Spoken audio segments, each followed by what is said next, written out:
Well, we had to go, back somewhere to Freud. Um, I think some origins goes really back to the psychoanalytic um, definition, words, and the way the psychoanalytic method have seen a lot of things, but the real roots, of core energetics is Wilhelm Reich. Wilhelm Reich was the first. But he's the man who has created the body psychotherapy in a way, and he brought three major axioms, three major elements that he discovered. One of them that is the flow of energy, that the energy can flow, and when the energy flows freely, there is health in the body. When the energy gets stuck, get like stopped, get blocked, restricted, then the vibration in that energy gets low, and the place where the vibration gets low and low and low, you will have crystallization, and after the crystallization, sickness would start, developed at that place. So Wilhelm Reich, although he tried, to release the energy that is held in the neurotic structure, he discovered that the flow of energy and health has a lot to do with one another. So one of his axioms is the flow of energy, and then he described seven segments, that horizontal segments that regulates this vertical energy.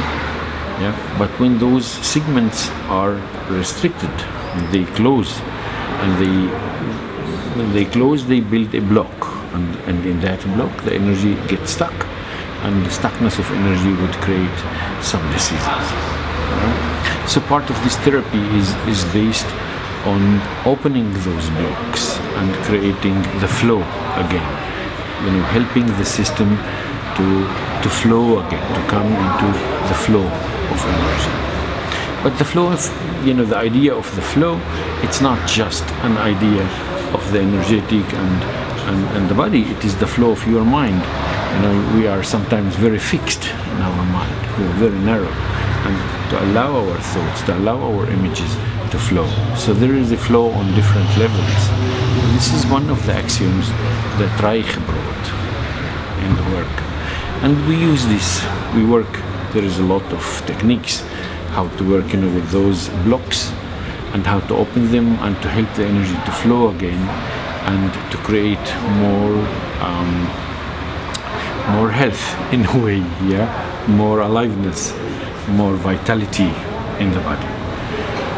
This is the one axioms he discovered, in his researches, not just the blocks that stops the energy from the flow. He discovered that there is a rhythmic movement, and this rhythmic movement has, like three elements, three basic elements of the rhythm, and it is expansion, contraction, and stillness. Many of the personality elements get fixed in one of those elements. Every system that is vibrating and alive has this movement of expansion, contraction, and still. So when one fixation, if you are inhaling inside, like you inhale and you hold this you fix this inhale in the expansion position, then you stop, you start destroying the rhythmic movement in the body. Or some people, they contract, and when they contract, they hold the contraction, and the contraction became like a part of their character, a part of their being. They don't even feel this kind of contraction, but the pulsatory movement, the pulsation, stops in that, and that creates, that destroys some of the health system, especially the pulsatory movement. And that our heart has this pulsatory movement. The blood circulation has this pulsatory movement, the lung does this, the intestines does this, if the organs does this, the brain does this. There is always this expansion, contraction, and stillness. So this is the second axiom where the therapy goes. The third axiom, he discovered that the neuroses, the conflicts, get stored in the body, and that there is a connection between the psyche inside and the body can hold a body neurosis, which he would call character defense. So he described like 5 or 6 character defenses, and that means the pulsatory movement is fixed in one position. The flow of energy is blocked in this segment. So he described, character that we call today character defense or character structure, and people have that character structure that is based on very, very primal wound in our personality. They act from that place in a very specific ways, and very specific in the survival strategies that they have developed as children. But those strategies are not serving anymore in the adulthood. So those at least those three elements are basics in the bioenergetics and in the core energetics. So they went after to the bioenergetic therapy that would works not now with the sexual energy. It starts working with the life energy. And the bioenergetics brought one very profound element in the work, and this is standing on the legs. It's not lying down, it's not sitting, it's not just talking, it's really standing on your legs and unfolding from that position, unfolding your power, feeling how you can connect with the earth, how you can establish a ground, how you can get this energy up and empower yourself from there, and then moving from this position into the assertive movement, saying, here I am, or defending your boundaries, or using that movement for expression, especially for the expression of emotion. So the assertive movement that is very, very bodily, it's very energetically, to build that up, to get you on the legs, to become independent, to become really standing to who you are, standing to the person in you, defending your boundaries, differentiating where are your needs and how you want to reach your needs, how you want to move forwards. This movement, forwards movement, is very specific, our work. It is really the difference between our work and many other therapies.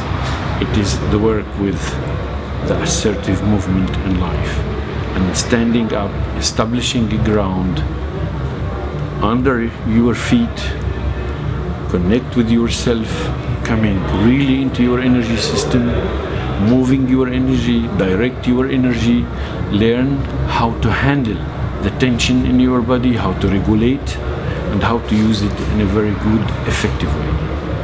This is very specific, core energetic and bioenergetic work. So the core energetic work came from Reich, came from bioenergetics, and added, in a way, Pierrakos opened, one dimension or 2 dimensions more. Pierrakos brought the heart in it. He didn't want just pathology and working, with pathological systems. He starts seeing the subject, not the object, not the problem, but the subject, the person. And the person has a heart. So this energy is not just moving somewhere, it moves to the heart qualities, to the place where the heart can connect. So the vertical energy that we use in the grounding, in the assertiveness, in building up, the energy up to the we take it to the heart, and then we move it forwards for connecting. Yeah?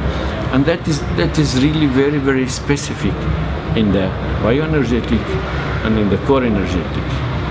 We as human beings, we are the bridge between heaven and earth. We are the one who takes the fire from the earth, the light from heaven, put them in our heart, turn them into love, movement, into respect, into compassionate, into kindness, and communicating that, connecting from that place.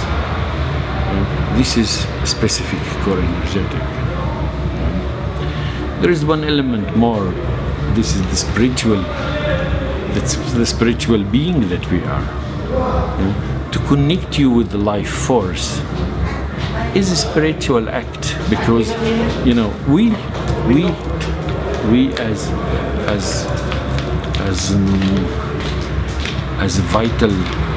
vital persons, as vital organs, as a part of this nature, we, with our vibration, with our movement forwards, with our compassion, with our connection, with our understanding, we as human being, we are a spiritual being. In our essence, this is a spiritual act. To exist is a spiritual act. We don't need to search spirituality. Spirituality is always there. And the matter is, can you connect with that mystery?